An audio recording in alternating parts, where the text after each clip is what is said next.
City India news channel हक की आवाज़। पैराडाइज फंक्शन पैलेस महबूब नगर। हाल में वह रियासती सदर फ़ारूक हुसैन ने मुतालबा किया कि महबूब नगर में मुस्लिम शादी खाने की तामीर क़ल्ब शहर में किया जाए। फ़ारूक हुसैन ने मुस्लिम शादी खाना और उर्दू घर की तामीर के लिए फ़ंड की मंजूरी देने पर तेलंगाना चीफ मिनिस्टर रेवंत रेड्डी और इंतखाबात में मकामी रुकन असम्बली ने मुसलमानों से शादी खाना और उर्दू घर की तामीर का जो वादा किया था उसे पूरा करने पर शुक्रिया अदा किया। फ़ारूक हुसैन ने इस मौके पर कहा कि माजी में जब हमने शादी खाने की तामीर मुसलमानों के मर्ज़ी के मुताबिक मुनासिब जगह पर तामीर करने का मुतालबा किया तो हुक्मरान जमात के काउंसलर्स ने इत्तेहादी जमात के रहनुमा और कम्युनिटी लीडरों को दहशत ज़दा किया था। आज फिर वही लोग हुक्मरान जमात में दाखिल हुए हैं, लिहाजा मकामी रुकन असम्बली एन.एम. श्रीनिवास रेड्डी उनकी चालों में न आए और मुसलमानों की अक्सरियत की राय के मुताबिक शादी खाने की तामीर मुकम्मल करने की अपील की।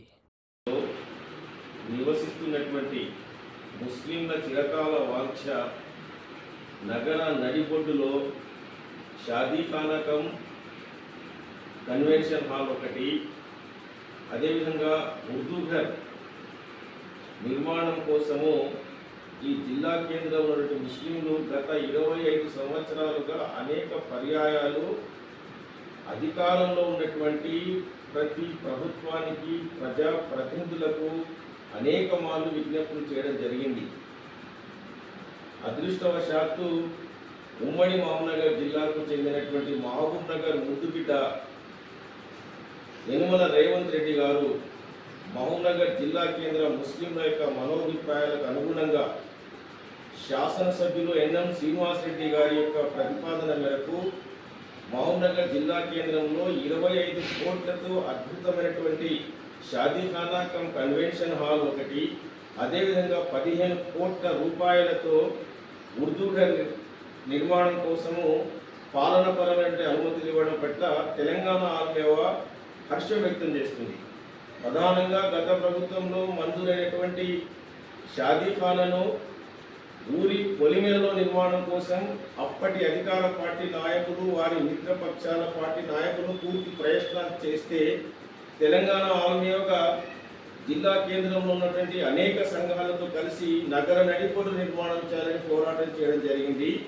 ఆ పోరాటం చేసే క్రమంలో తమ సంఘానికి చెందిన నాయకులకు అప్పటి అధికార పార్టీ నాయకుల నుంచి, కార్యకర్తల నుంచి, కౌన్సిల్ నుంచి అనేక బెదిరింపులు రావడం జరిగింది. అయినప్పటికీ కూడా ఆ బెదిరింపులకు తెలంగాణ ఆల్మేవా భయపడకుండా పోరాటం కొనసాగించింది. అదేవిధంగా షాదీఖానా నిర్మాణాన్ని అడ్డుకోవడం ద్వారా అప్పటి రాష్ట్ర ముఖ్యమంత్రి షాదీఖానా వివాదాన్ని పూర్తిగా నిలిపివేయడం జరిగింది. మేము కోరుతా ఉన్నాం ఎన్.ఎం. శ్రీనివాస్ రెడ్డి గారికి, అప్పటి అధికార పార్టీ కౌన్సిలర్లు, నాయకులు ఈరోజు మీ పార్టీలో ఉన్నారు, వారి మాటలు వినకుండా మీరు ఈ ముస్లిం ప్రజల యొక్క మనోభిప్రాయాలకు అనుగుణంగా నగర నడిబొడ్డులో షాదీఖానా అదేవిధంగా ఉర్దూగా నిర్మించాలని తెలంగాణ ఆర్మీ పక్షాన విజ్ఞప్తి చేస్తా ఉన్నాం.